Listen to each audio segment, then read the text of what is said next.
Je m'appelle Jean-Marc Bauche, Mathieu Pupin, Joachim Dabrowski, Corentin Simon. je fais partie du Bon Mix Mori collectif. Et donc avec le collectif, on a écrit La Trame.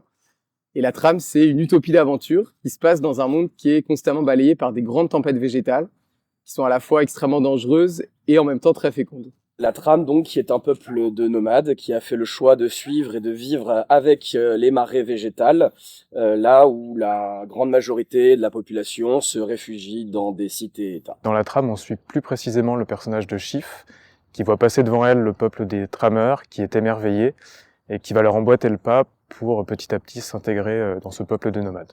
La Trame, c'est un récit nomade d'un peuple et de ses différentes trajectoires croisées, qui évoluent dans un monde toujours changeant, selon leurs pas, leur rythme propre, qui leur permet de trouver leur place au sein des autres et la solidarité de ce peuple. Donc c'est Lauriane à la Vol qui avait reçu un manuscrit.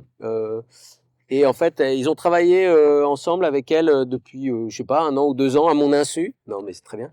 Et cet univers qu'ils développent, ils l'ont vraiment fait intervenir, émerger pour une histoire.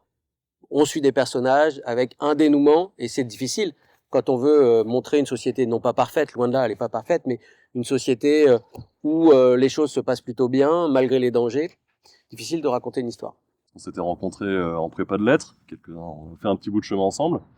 On a pas mal de pratiques des imaginaires, on a toujours quand même été plutôt lecteur de SF, de fantasy, pratique du jeu de rôle aussi. On s'est dit, on va chacun écrire un petit pitch rapide pour essayer de brosser un peu, de mettre nos idées sur le papier.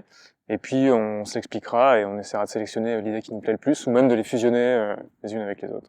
Dans le cours de l'écriture, on est assez vite arrivé sur l'idée des marées vertes, qui était vraiment notre concept, quoi, cette espèce de nature ultra violente et qui en même temps, du coup, va avoir un impact sur l'organisation sociale, les gens terrés dans les villes, la technologie, plein de trucs. On a vachement été aux prises avec la notion de genre, quoi. C'est-à-dire que on voulait faire un truc qui soit ni de la SF, ni de la fantasy en mode gobelin, tout ça. Enfin, on voulait vraiment être dans la littérature de l'imaginaire, quoi. C'est ça qui nous avait marqué, qui nous avait plu. Et effectivement, ouais, sur l'utopie. C'est vrai qu'on s'est retrouvé coincé à un moment, quoi, pour faire ce truc-là. Et cette espèce de ligne de crête, quoi. Je trouve qu'au début, on a quand même bien galéré avec cette histoire d'utopie, parce que, étant donné que l'utopie, c'est quand même quelque chose, ça relève plus du tableau, du pictural, du figé, quelque chose qui se passe bien en permanence, une structure sociale lisse, etc.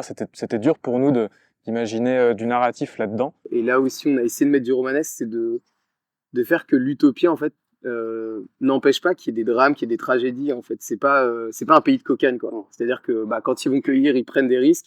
Entre eux aussi, il peut se passer des conflits. On a un personnage d'Angénor qui en fait perd peu à peu la vue.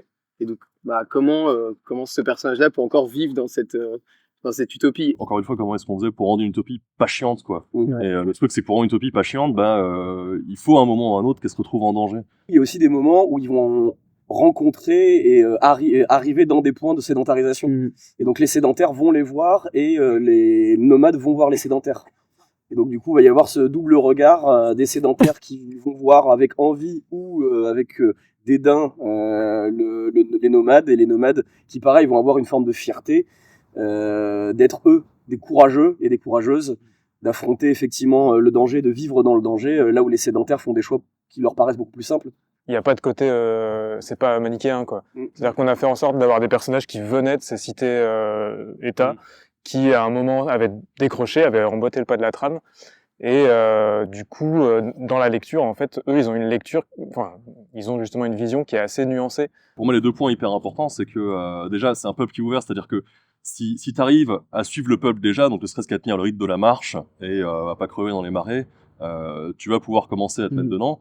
Et puis, après, c'est un peu ce qu'on disait tout à l'heure, mais c'est de trouver son pas, quoi. C'est-à-dire trouver ton rythme, les personnes autour desquelles tu vas graviter, les moments où il faut les lâcher, aller voir ailleurs, comment tu vas vivre dans tout ce truc-là.